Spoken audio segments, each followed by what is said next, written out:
Good afternoon. I'm Katie with ISAC. Thank you for joining us today. I'm here with Matt Ring and Dave Harris with Nationwide Retirement Solutions. I'll go ahead and turn it on over to Matt to do some introductions. Matt? Thanks, Katie. Good afternoon, everybody. Hopefully you're staying warm and avoiding as much snow as possible wherever you're calling in from today. My name is Matt Ring. I am the local state of Iowa retirement specialist for Nationwide, servicing our NACO, or National Association of Counties, 457B deferred compensation programs. And we have, I believe at the moment, 66 out of the 99 counties that offer the NACO plan here in the state of Iowa. And as part of what we do as the 457 plan administrator for Nationwide is we also offer thought leadership through the Nationwide Retirement Institute. And Dave Harris is going to join us today and give a little bit of an overview on health savings accounts and how they kind of play into retirement and healthcare planning.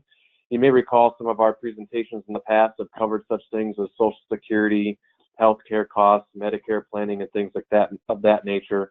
Today we're going to kind of take a little bit of a different turn and talk about the HSA program.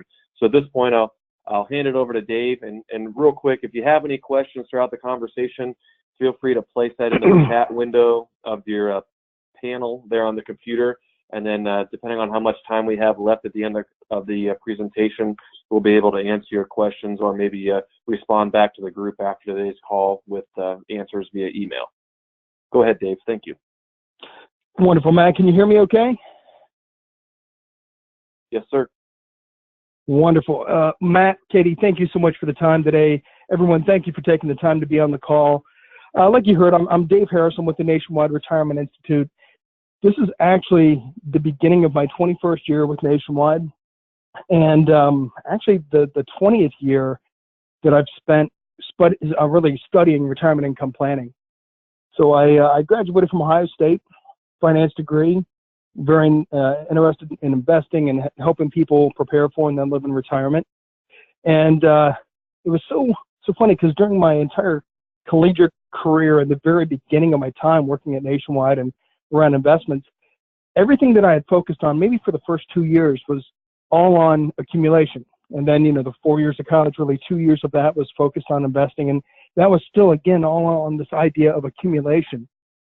But it was the beginning of 1999, my parents both decided that they were going to retire at the end of the year. So, they had about 12 months to get everything in order. It was January, really actually almost 20 years ago to today, that they decided they were going to make that move in December of 99 into retirement. My mom was a school teacher in my hometown for 25 years. My dad worked for GM as an engineer for 48 and a half years. And I remember it was just the three of us growing up. I was an only child, and my parents gave me a really good start in life. So I wanted to give them a good start in retirement. So over the course of a couple months, I went out and studied everything I could in 1999 on retirement income planning, because again, that was very different than what I was doing at work and also what I'd learned through school. Everything was really on this idea of accumulating assets, not the result of retirement and then having to spend some of those assets down to create the income to live on during those retirement years. So even though I was licensed, I was in the business, I had studied finance and investing for years, this was a big shift for me. So over the course of about 4 months, I studied everything I could on retirement income planning. But a 3-ring, 2-inch binder, and started putting all this information together for my folks. It kind of became this little survival guide in retirement. And I remember it was September of 99. I felt pretty good with all the information that I got together for them. And I said, hey, Mom, Dad, why don't you come up from Dayton, come up to Columbus, let's sit down, let's have lunch, and let's talk about your retirement. I've got some pretty cool things that I want to share with you, and I'm excited to share those. So my parents both said, sure. They came up, we sat down, but within about 30 seconds, I realized there was only one word of that invitation that they heard, and it was lunch. Because as I started talking about retirement and going through some of what I had learned, I could tell that they were just there to have lunch, spend time together, and really not talk about this whole idea of retiring. So at the end of lunch, we had a great time, but never 1 minute on retirement. End of lunch, they pay the bill, they tell me they love me, they give me a hug and leave my book sitting right in front of me. And I'll tell you, that was a little disappointing. Fast forward to end of 99, they both retire. Going into 2000, the market took a pretty tough turn. And over the course of the next couple of years, my parents spent through their assets a lot quicker than they thought. And by 2004, it was April 2004, my dad called me up and said, Dave, we may want to talk about this whole idea of retirement because it looks like we've spent about 40% of the money we've saved for retirement. What do you think we should do? And as I was thinking about my response to that, there were a couple of things that came up, like we're going to have to reduce your spending, or maybe look at going back to work, or something along those lines. What I actually settled on is, why don't we have lunch? And we ended up going back to the same restaurant. I brought the same exact book. And what I realized that day is they'd spent about 42% of the money that they had saved for retirement in less than 5 years. And that became a challenge. So over the course of the next few years, I had to work to try to get them back on track. I tell you the story for a couple of reasons. Number one, I sincerely love retirement income planning. I love this idea of going from your working years into your retirement years, and the shift that makes with your investments, because during your working years, it's all about the accumulation. During retirement, it's really about how do we take those assets that you've accumulated and create income to cover those costs that you're going to have during your retirement years. And that can be challenging because we really have no idea what inflation is going to be year over year. We have no idea what healthcare costs are going to be over year. And as we look at trying to help people successfully navigate retirement, it's just an ongoing problem that we have to solve, or kind of puzzle, if you will, that we have to solve. So as we go through the presentation today, what I want to do is I want to talk about how this idea of health savings accounts can really fit into an overall retirement strategy. So not just during your working years, but ultimately during your retirement years, and how much help they can provide and how much potential risk they can also help alleviate.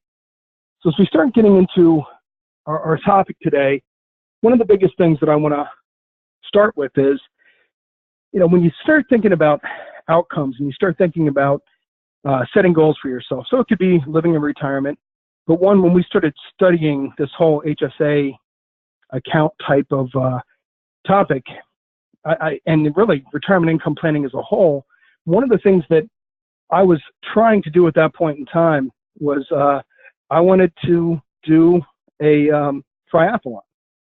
And I bike quite a bit. Biking is something that I've done for years, and I love it. And so what had happened is I was trying to put this plan in place to be able to do this triathlon. I realized that I was doing great when it came to biking because that was a strength of mine, but my running was nowhere near what it needed to be, and my swimming was even worse. So the idea of being able to go out and do a triathlon, I was not in the mental or physical shape to be able to go do that.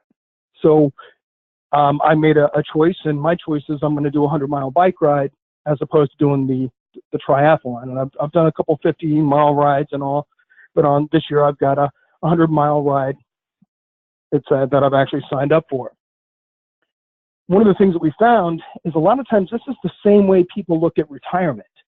And so that's why I kind of put these two things together, because a lot of times people think about the income that they can generate. So from maybe Social Security, from a pension, from investments, they're thinking about the income that they can generate, but a lot of times they're not looking at specifically the income that they truly are going to need. So when you take a look at retirement, one of the first things that we have to talk about are things like essential income. Essential income is the income that we have to hit every single year to be able to make sure that we live our life like we want to in retirement. So that's paying the bills, that's being able to eat, that's being able to make sure that the very basics of life are covered. Next, we have to be concerned with things like lifestyle. So this is the fun side of retirement, maybe going out and doing vacations or providing money to charities. And then there's a third aspect of this income need that a lot of time will get overlooked, and it's healthcare cost. As studying retirement income planning for so long, one of the things that I found is people many times don't understand how healthcare costs will impact them during your retirement years. My parents were a great example of that. But when you take a look at healthcare costs in retirement, healthcare, those first couple years in retirement, many times that healthcare cost is going to be relatively low. But as you live longer and longer and longer in retirement, the inflation rate and also the usage of your health benefits to counteract some of the things that we have to deal with our health as we age pushes that income need up more and more through time. And a lot of times that can become a surprising expense for people 10, 15, 20 years during their retirement. And so what I'd like to talk about today is how healthcare costs work and how health savings accounts can actually help people with offsetting some of those expenses early, pre-retirement, early retirement, and later in retirement. And we're going to do that by talking about three things. We're going to talk just kind of at a high level about healthcare cost and healthcare along with retirement. We're going to spend a little bit of time after that going through health savings accounts themselves. And then we're going to talk about how health savings accounts work into a retirement income plan and how we do the planning along with those. So those are the three topics that we're going to talk about today. Starting out and really looking at where this idea of health savings accounts has been and where it's going, I like to kind of look at the history of how people have saved for retirement and would have income generated for them during their retirement years. So if you go back to like my dad, when he started with GM, when he was, right out of high school, he had a defined benefit plan, so his pension from GM is what he was planning on. But as he got into the 80s and 401k started becoming pretty popular, and then there was a match that he was able to get, he started putting money away in his 401k. And he wasn't alone. If you go back to the early 80s, there really were not that many people contributing to a 401k plan. But if you go to, say, the end of 2015, 2016, you can see the growth of how many participants, how many people are actually paying into a 401k type of plan themselves or some type of defined contribution plan. So there's a shift in who's going to be paying for our retirement. Back years ago, for my dad, it was GM. For some of us today, we're going to benefit because we're going to have something like a pension plan like my dad had, and also money that we've been able to put away for ourselves like a 401k or a defined contribution plan, a 457, something along those lines. Well, if you take a look at how that compares to things like dollars going into health savings accounts, it's really, we're now seeing kind of that same type of wave. Now, it started later. So in 2006, about 1.7, so let's just round up, say $2 billion of assets were in these health savings accounts. But if you fast forward to the end of 2017, which is the last year that we have accurate data for, you're talking right around $45 billion are housed in these health savings accounts. And there's a reason. There's a couple reasons. Number one, Nationwide about 3 years ago switched from having your choice between a high deductible plan with a health savings account or having kind of a PPO, kind of a managed healthcare plan where you did not have a health savings account. It was not high deductible. And up until the year that Nationwide made that switch, I had always been in kind of a managed healthcare type of plan. So a PPO type of plan where I had a network of hospitals, doctors, pharmacies that I could go to, and I had a known expense out of pocket. And the deductibles were obviously much lower.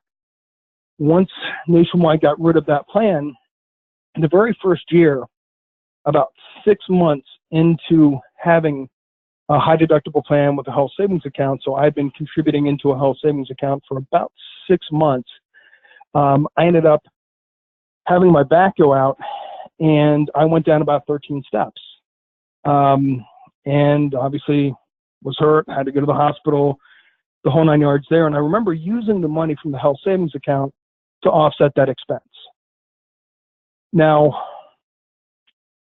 I want to compare that to something that happened last year. Last year, I was doing an obstacle course, and I blew an ACL. 47 years old, probably should have maybe not done the obstacle course, but I did.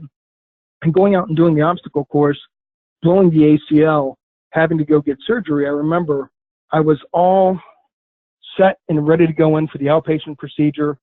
Everything's all ready to go. They had, given me all the painkillers and the numbing agents, and they were just about to put me under. And I remember looking at my wife, who was in the room with me before they wheeled me back to surgery.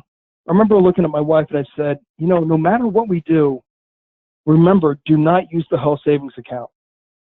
We're going to try to pay for this whole procedure out of pocket because there's a benefit to the health savings. I didn't say all this, but in my mind, there's such a benefit to the health savings account to let it grow long term.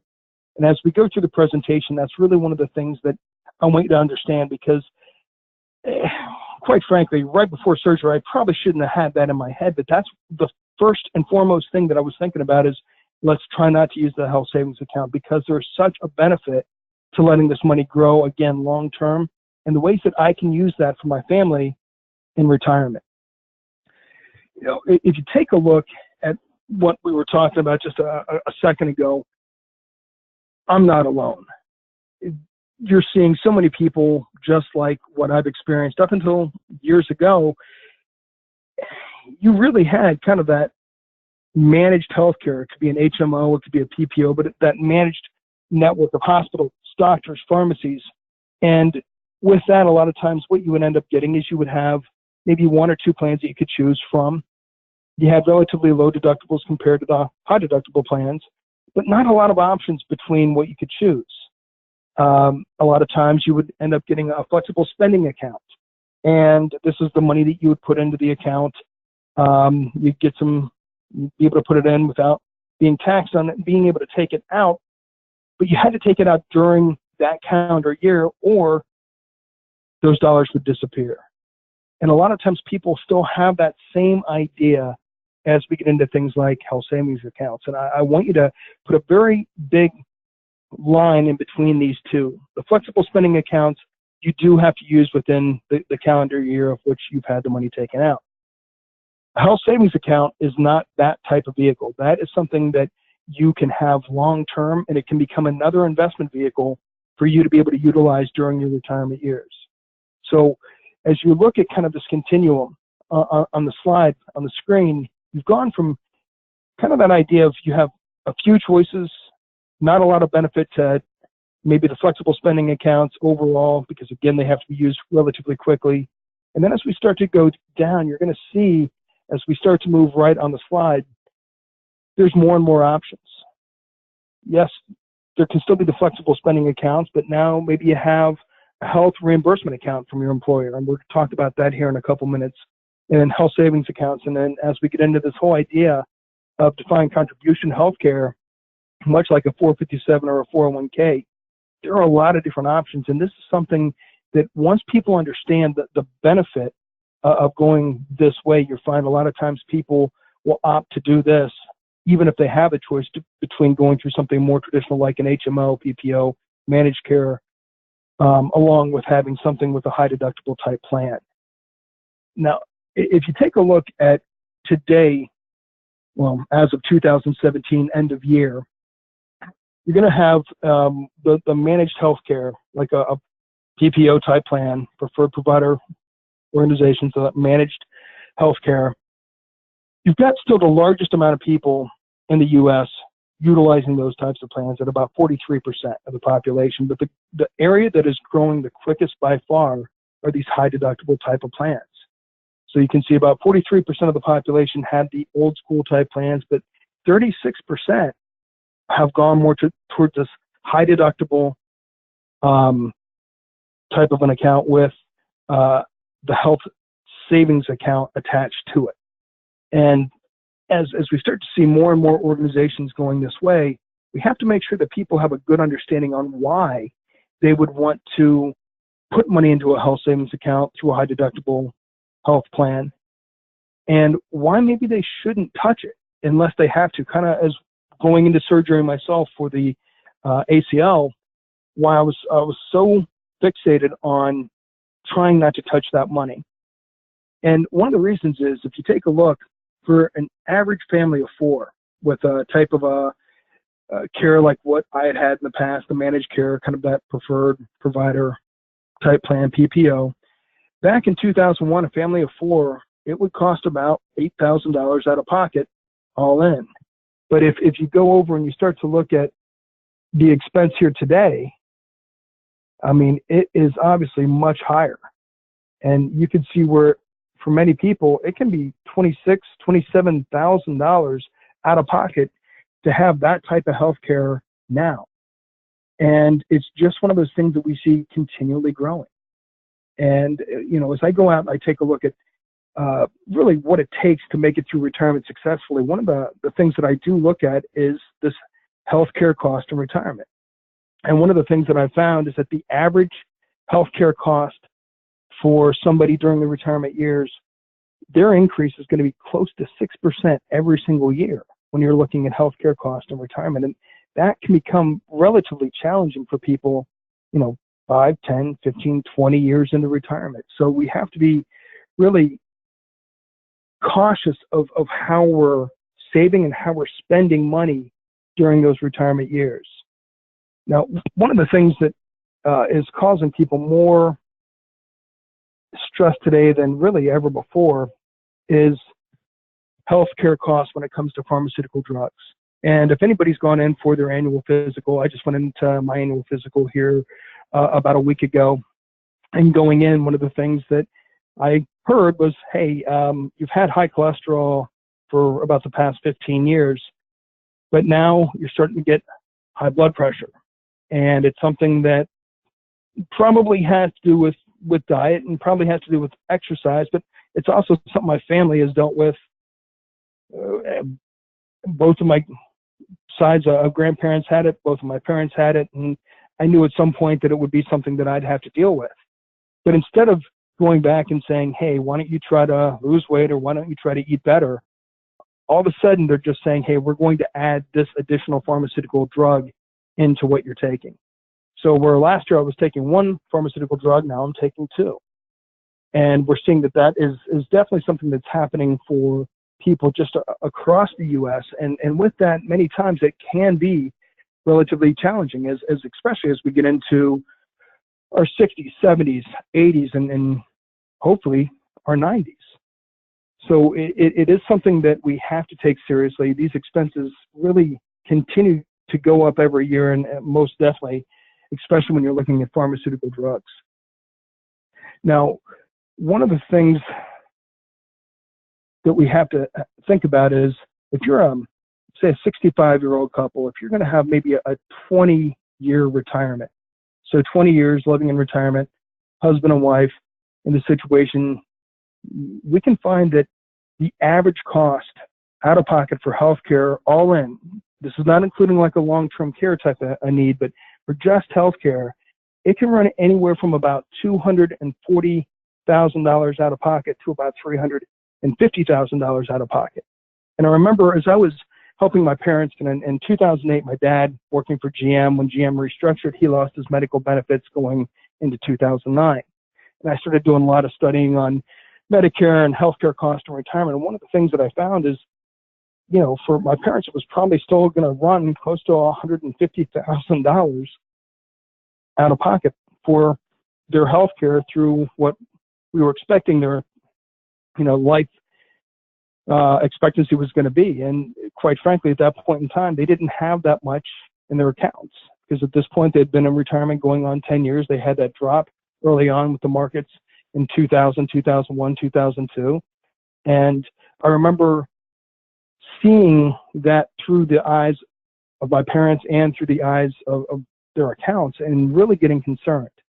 Now, the great thing is that we didn't have to write a check for $150,000 the day that we lost the benefit from GM. And it's the same thing here. When somebody's 65, if they're getting ready to retire, they're going on, say, Medicare, you're not going to have to write a check for $240,000 or $350,000, but it is that monthly expense that we have to budget in and manage as we're going through retirement.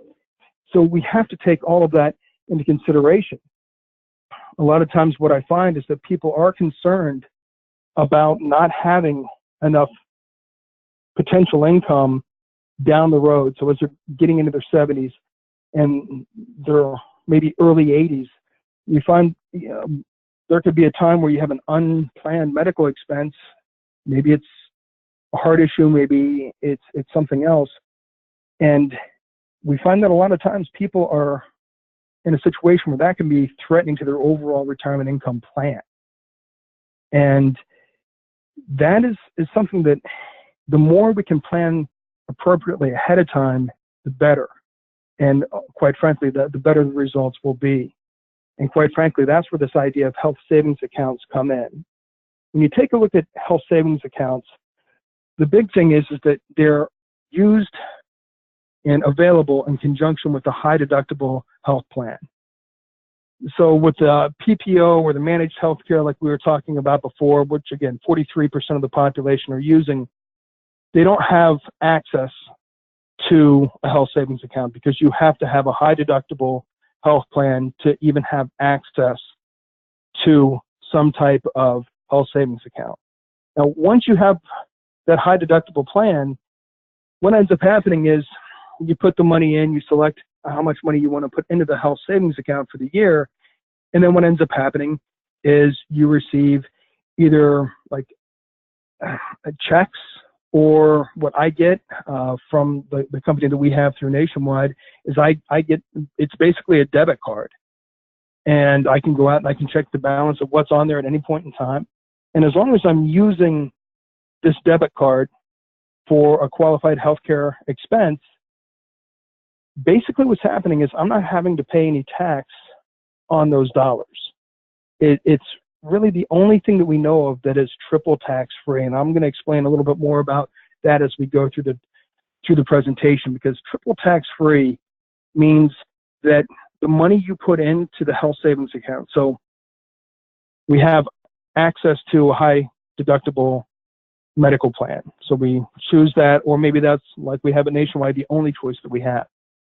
We then have a chance to be able to open a health savings account. So we do.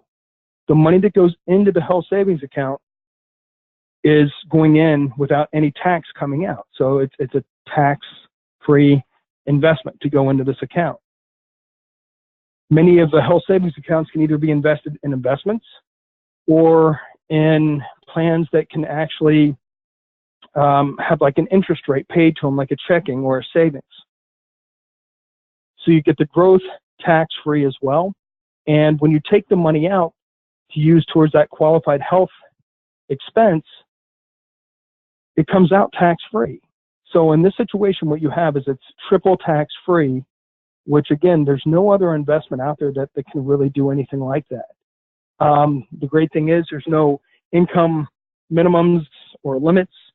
It's something that we can choose to do, and we can choose to fund either a little bit or a lot into one of these types of plans. We can change it through time. It really is something that the more I find people understanding about health savings accounts, the more open-minded they become about actually utilizing these types of accounts.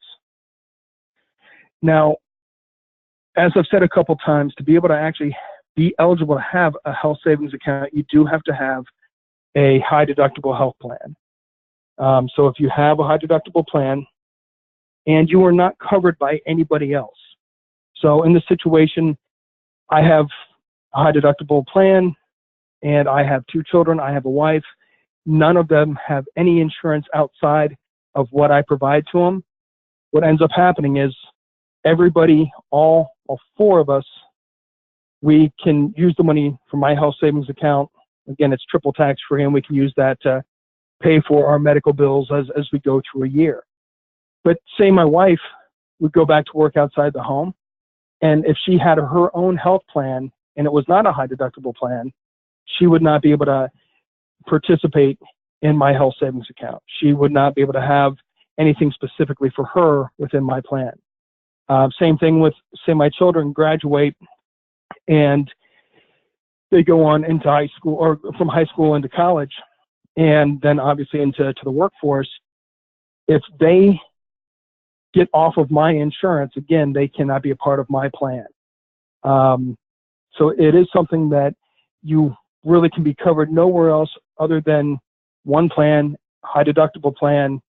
That's what makes you eligible to have the health savings account. With the health savings account, you can take a look at basically how the contributions work. And when you take a look at the plans through time, you can see for an individual, and we're just going to use 2018, for an individual, I could put back $3,450. But for the family, in my case, I have, again, 2 children, my wife, I can actually put back $6,900 for my family for that year.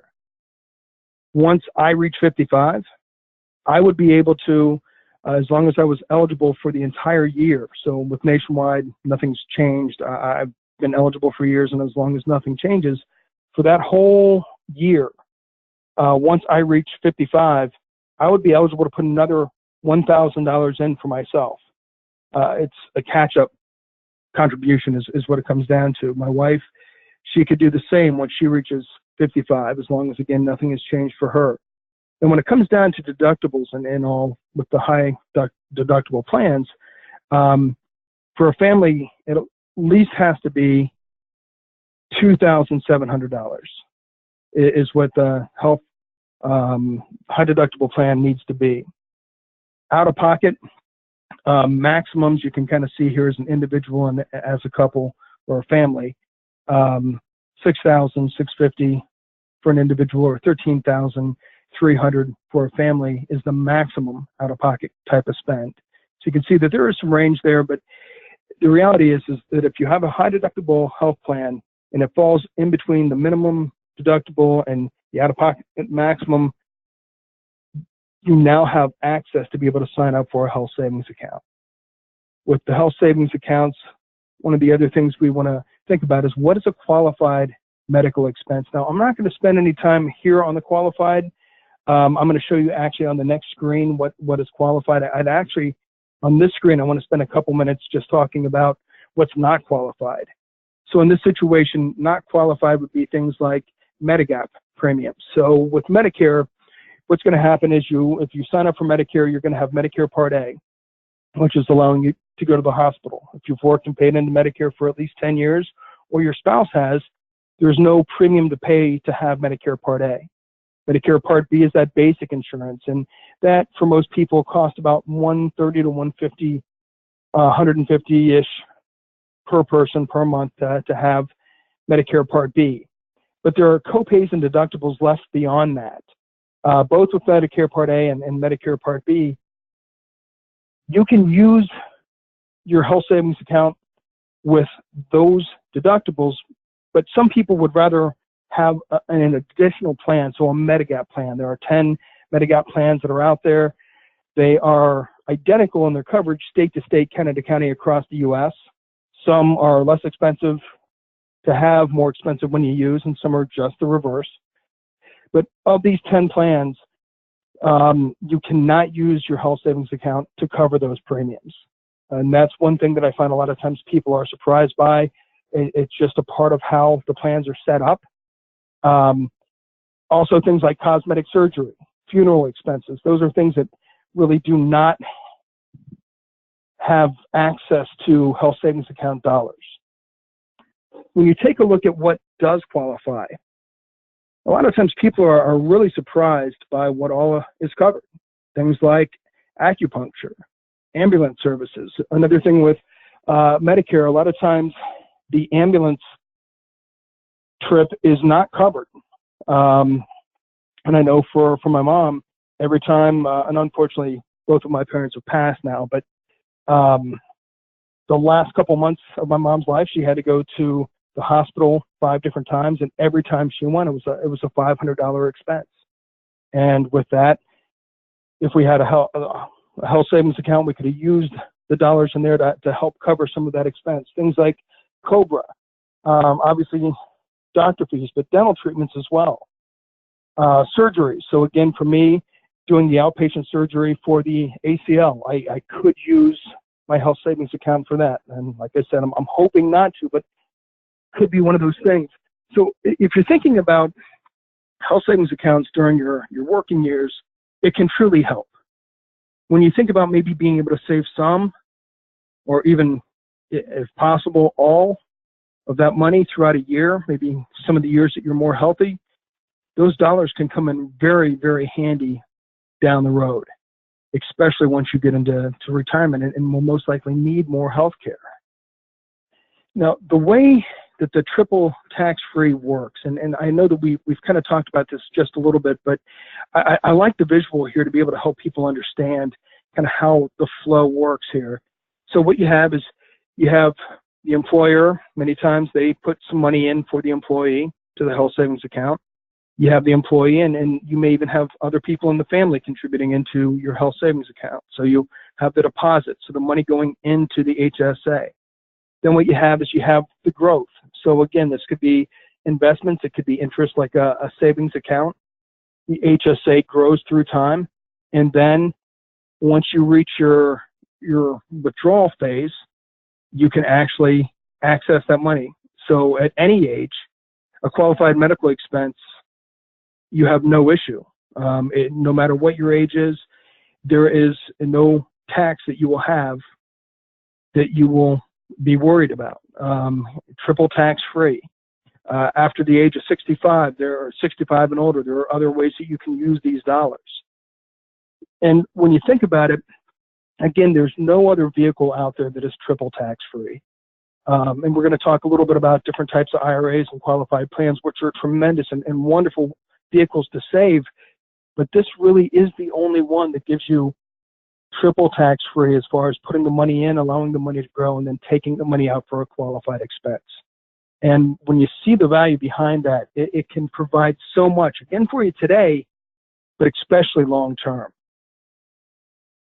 Now, if you take a look at how the dollars can go through time, so kind of that life of an HSA dollar, you're making the contributions. What ends up happening is, as long as the money is in a qualified HSA health savings account, it's growing tax-free. Again, some of these health savings accounts include investment options in addition to just paying interest. And then as the money grows through time, at the age of 65, say you've grown some of that money up, if you withdraw that for anything health-oriented, no issues, you can get that tax-free. But at 65, if, say you need to take some of the money out for something else, maybe it's to pay other bills, you can do that. In this situation, you would end up losing the tax-free as far as when the dollars are being withdrawn, but you can take the dollars out and you would just pay your ordinary income tax on the funds that you would take from the HSA. So as you can see, it's really not just one of those things where the money has to only be used for your health savings account. Now, this is also a good time to give you kind of another idea, and this is something that could change, but at least as it stands today and has been in place since the time that these health savings accounts came about, is you don't have to use the health savings account for the expense in the year that it happened. So not only do you not have to take the money out, so it's not like a use it or lose it type thing, but it also is, let's just say, and I don't know the full expense yet for the ACL surgery, but let's just say from what I have so far, right around $5,000. I'm sure that it's going to be more, but let's just say $5,000. All in from all of the expenses that I get. So the person that did the nerve block, and the person that monitored me and put me out, the surgeon, the nurse, all of that. As I get all of these bills, I accrue all these bills, I put all these bills away. Say I am fortunate enough to be able to pay for that expense out of pocket as the dollar or as the bills come in. The great thing is that in 10 years from now, when my daughter is looking to go to college, I could actually use, in my example, the $5,000 of credit that I built up from the ACL surgery to cover some of her college. Because as long as nothing changes, even if it's 10 years down the road or longer, this was an expense that I did pay for out of pocket. I didn't use my health savings accounts for. So down the road, I can apply that $5,000 that I paid out of pocket towards something else, and it will still come out tax-free. So it's one of those things that a lot of times people don't understand, but it's really amazing when you think about the power of it, because I'm blessed. I have a 14-year-old son, a 10-year-old daughter, and college is something that I am concerned with. So there are ways that if I can not have to use my health savings account now to pay some of these bills, this can be something that can help me down the road to be able to help them if need be through college, and I can still take the dollars out and not have to pay any tax on those withdrawals, again, because I'm taking out no more than the bills that I've been able to total up for qualified health expenses through time. So my time frame there was, let's say, 10 years. I just total up all of my health bills for those 10 years, and I have access to that money, you know, in this case, 10 years down the road. Now, when you take a look at the tax treatment of different types of accounts, so a 401k, you know, a lot of times the money will go into the account pre-tax, but as the money comes out, it's taxable, including the growth. Also, down the road, you're going to have required minimum distributions. So at 70.5, we're going to have to worry about taking some of those dollars out. Things like a Roth IRA, we can put the money in. We've already paid the tax on the dollars at our tax bracket, but those dollars go in, they grow tax-free. There are no required minimum distributions. We can transfer those dollars on to a spouse, and there's still no required minimum distribution there. In this situation, getting back to this idea of triple tax-free, with the health savings account, we're putting the money in, and we're not having to pay tax on those dollars going in. We're not having to pay tax on the growth, and we're not having to pay tax when we take the money out, as long as it's used for a qualified health expense. And in addition, there's no required minimum distributions on these types of accounts. So one of the things that I've learned as I've gone through time with people is a lot of times people see the health savings account and they use it as a health spending account. I always try to encourage people to weigh the pros and cons. Maybe I will have to use some of my HSA to cover the surgery that I went through last year. I understand that. But if I can at least minimize that, that could be something that can benefit my family down the road. Now, when you take a look at the different types of accounts that are out there, again, a lot of times people get the health savings accounts and the flexible spending accounts confused. And those are really the two that I want to talk about here.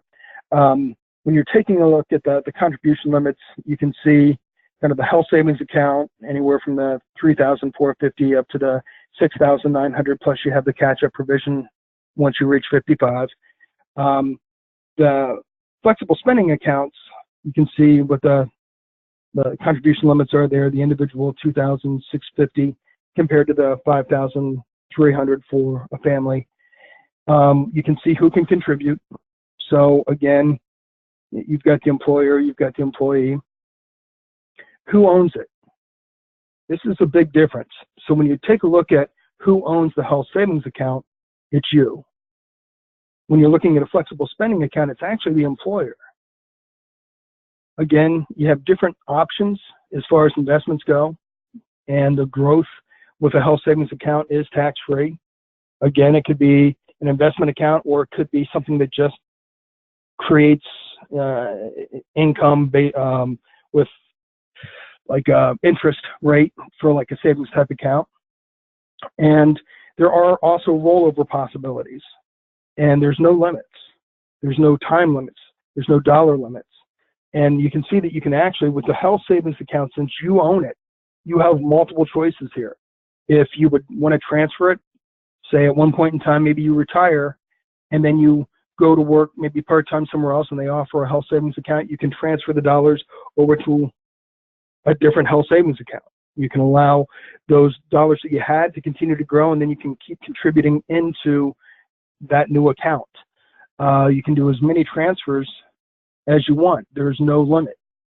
A rollover, you can do one per year, and that means the dollars would come to you and you would have to get them redeposited within 60 days. If you don't, there's going to be income tax that will end up coming in, and then there's also a 20% basically charge on top of that to kind of deter you from doing it. So if you would do a rollover from one plan to another where you take receipt of the money and you need to put it in somewhere else, you have 60 days to do it. On day 61, that's where the penalty and the taxes will come into play. And then there's a one-time per lifetime conversion. So from an IRA type of an account, if you would want to do a conversion from an IRA into a health savings account, you can do that one time per lifetime. And what that means is, say 1 year you didn't have the money to put into your health savings account. Maybe you had started retirement, maybe something else was going on. One time you can contribute up to that max. So if it was a family, the $6,900. If you were beyond 55, you could have that additional $1,000 catch-up provision. You'd be able to put all of that in from another type of qualified plan, and you would not have any penalty. You'd have no issues there. And again, it would be triple tax-free from that point in time. When you take a look at planning for legacy and people with what they're going to have happen at the time of their passing, at death, I mean, the plan itself, the HSA, is payable upon death. There's no penalty at all. If there's a beneficiary named, it'll go to that beneficiary. If not, it ends up going through basically like a probate type of situation. If it's going to be, say your beneficiary is your spouse, which in my case it is, the great thing is that it would transfer to her. In my case, my wife, Amanda, she'd have all the benefits. There'd be no problems. She would not have like an over contribution for a year. There would be no RMDs, would be no issues. Now, if it's a non-spouse that it's going to, that's where we have to really take a look at these and take them a little bit more seriously. We have a period of time where we have to take a full distribution within the year of death, and we're going to have to pay the taxes on it. But the nice thing is there's no penalty that we would have to pay. No matter what our age is, there's no penalty for that person getting those dollars, but they do have to be taken out of the HSA. And again, it's going to be taxed at that person's income tax bracket. When you take a look at how you look at health savings accounts and retirement planning, bringing these two things together are pretty important. And one of the things that you can see is that if you have a person, say, on the far left-hand side of the screen, where at the bottom it says savings $116,000, what it's saying here is that if you had a total expense, say, of $369,000, so let's just say over time in retirement, that's what you may have to pay for co-pays, deductibles, premiums, out-of-pocket expense for different health needs. If it would total up to that $369,000, quite frankly, since this is triple tax-free, it would be the equivalent of if you had a tax bracket in the 24% tax bracket, it'd be the equivalent of having $485,000 of investable assets that you had to take out to cover those expenses. So you can see that there's a $116,000 savings on using a health savings account to cover these expenses, especially during retirement, compared to actually using other investments, especially something like a 401k, a 457, anything along those lines. When you take a look at how a lot of times people would look at life during the accumulation phase, one of the things that a lot of times we always encourage people to do, 401ks, 457s, some type of employer type plan, especially to the point that we get the match. Then what we'd want to do is we'd want to, once we are getting the match, maybe consider adding in a health savings account. And many times we may want to maximize that health savings account. And then kind of third down as we're going down these steps, now we're looking at maximizing contributions to the qualified plan, 457. And then beyond that, it would be after-tax contributions to some other type of investment vehicle. But a lot of times I always think about, because I work with people of all ages, and I sit down meeting with people in their teens all the way into their 70s and 80s, and many times still working. A lot of times that first step would be that person when you're first thinking about putting money away for retirement or something, it would be that qualified plan at least to get to a match. But this HSA idea does add just one more opportunity for people to save and many times be able to benefit from that. This is a really good example of it. This shows kind of a person, if they were making $65,000 a year and they wanted to save 10%. So we're looking at $6,500. If you were doing the qualified plan only, you're putting that full $6,500 into your 457, your qualified plan. The employer may be doing a match. In this case, we're going to say they're going to match 50% of the contribution up to 6%. So you're getting almost $2,000 from the employer, but there's no health savings contributions at all. On the other side, if you would have a health savings account and a qualified plan, still looking at saving 10% of the overall salary, if you had, say, $3,900 going into your 457, the employer match really staying the same because you've still met that the 50%. There's still going to be that 6% of the match from the employer. But then you have the remainder of that $6,500 going into the HSA. If the employer was going to add a little bit of money in for the HSA contributions, in this case, if they would match half, $1,300, you're actually getting another $1,300 that you are not getting under kind of that old model, what a lot of us have kind of gotten to think of as our savings. So many times there are different options that are out there for us. Now, when we're looking at distribution, 59.5 to 65, a lot of times if you're going to retire in your 50s, a lot of times we're going to be looking at using 457s, 401ks, and HSAs, but really, again, only for those qualified medical expenses. 65 to 70.5, again, a lot of times we're using the qualified plan and the HSA, and we're still really using the HSA as much as we can for qualified expenses, but we could take out more if we needed for a non-qualified expense. But remember, we will have to pay our tax bracket on those dollars coming out, but there is no penalty. And then at 70.5 plus, now we're looking at using the qualified plan, we're looking at using an HSA, and many times a Roth IRA if we had a Roth in there as well. So there's a lot of thoughts when it comes down to distribution. And I would say that as we look at retirement and defined contribution plans and health savings account, a lot of times we need to see these two as two very important parts of a retirement income overall plan and a long-term vision of what we're looking to use during our retirement years. And many times with the defined contribution plans, obviously, there are wonderful, wonderful options there. And, Matt, I know you could help quite a bit with conversations around defined contribution plans. They are wonderful, and as much as we've talked about health savings accounts, we could spend just as much time talking about defined contribution plans because they are vital when we're looking at being able to retire.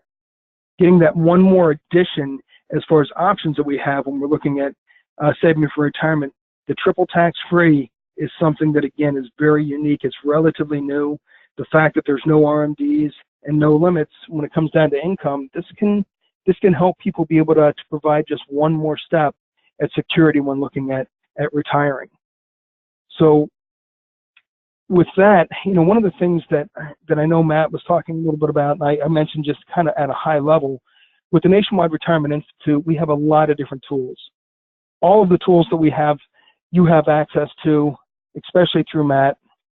And we can have conversations. We can run different reports for you on things like healthcare cost in retirement, long-term care expense, things like optimizing and maximizing Social Security.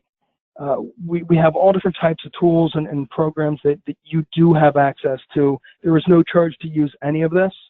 And I would strongly encourage you, as you're looking to save for retirement, as you're looking to build towards that retirement, utilize Matt, utilize my team. Let us be able to come out and provide some insight into retirement because, like I said, our group, we've done a lot of research for years. I've been on this team for 12 years. It was created 12 years ago. And I will tell you that we all have a passion for helping America prepare for and live in retirement. So with that, Matt, I'm going to turn it back over to you. I know we're running kind of short on time, but if there are any questions, I'd be happy to answer one or two. Thanks, Dave. I appreciate all the information you provided there. The one question that had come in kind of at the beginning of the conversation was, and I know we discussed that you can roll an HSA into a retirement plan, such as a 457. The question was, is after retirement, can they roll over money from their 457 into the HSA? They can. And so let's say you have a high deductible plan, because again, you would still have to have the high deductible plan to be able to contribute for a calendar year. And whatever, if you're an individual, obviously the individual limits would hold. If you are at the family level, then again, like this past year, it would have been $6,900. You could take money from, in this example, the 457, and do a one-time per lifetime conversion of up to whatever max you would be at. You would not be able to contribute any more to that plan for the year. You can only make up to that limit. But let's just say through maybe slowing down at work, maybe what you would want to do is you're only going to maybe put just a little bit of money in from your paycheck to your HSA. And as you get towards the end of the year and you want to be able to put more dollars into that HSA, you could do that one time, again, per lifetime conversion of $457 into that health savings account. I guess a follow-up question I would have on that, would you have to be separated from your employer or retired before that? I would think, on the 457 rules, in order to take a distribution or rollover from the 457 plan, you would typically have to be separated or retired for that particular employer first. Correct. So would that then apply still be held in this scenario? It would. It definitely would. Okay. If you had a spouse that maybe had a 401k, depending on 401k rules or other types of qualified plans, you would be able to do that as well. But it does go by the plan rules and whatever limitations are there. Okay. And one question I had is if a HSA account holder passes away and it's a non-spousal beneficiary, they have to take a distribution within the first 12 months. Would that distribution, are the non-spousal beneficiaries allowed to roll over money into IRAs, or their only option would be to take the cash withdrawal and pay the applicable income tax? Sorry, Matt, you broke out for a minute. Could you repeat that for me?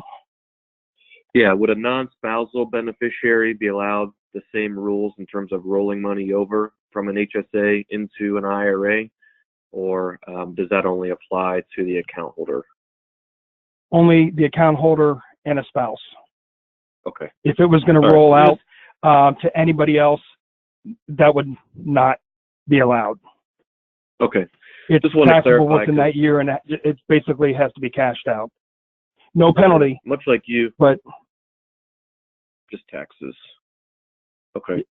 Yeah, I mean, much like you, I've been with Nationwide for 11 years, and I've been using the HSA program the whole time with kind of the vision of having it there for retirement and maybe any major surgeries or events that would happen in between now and then. So it could be likely for somebody out there who uses this HSA for their entire career or lifetime, there could be some substantial assets in there subject to taxes for non-spousal. So I thought I would ask that question. We're kind of pushing up our time here. So in closing, thank you for attending today. If you have any questions, I can be reached on my cell phone at 515-218-0303. We are nationwide as an ISAC preferred vendor. So if you're on the iowacounties.org website, under the About menu, you'll see the list of preferred vendors where you could then find the Nationwide Retirement Solutions website and contact information. And lastly, I'll be attending the Supervisors Conference in Des Moines next Thursday, I believe, the 31st. So if there are any supervisors on the phone right now, or if you know your supervisors will be attending the meeting, please feel free to ask them to stop by our booth, and we can provide them with more information or see to it that information gets sent out to them at that time. So thanks again for your attendance. Dave, thanks for your professionalism and all the knowledge you've been able to impart on us once again. And we appreciate the partnership, of course, with ISAC and providing these webinars. So hopefully you all enjoy the rest of your week, and we'll look forward to speaking with you next time. Thank you, everyone. Thank you.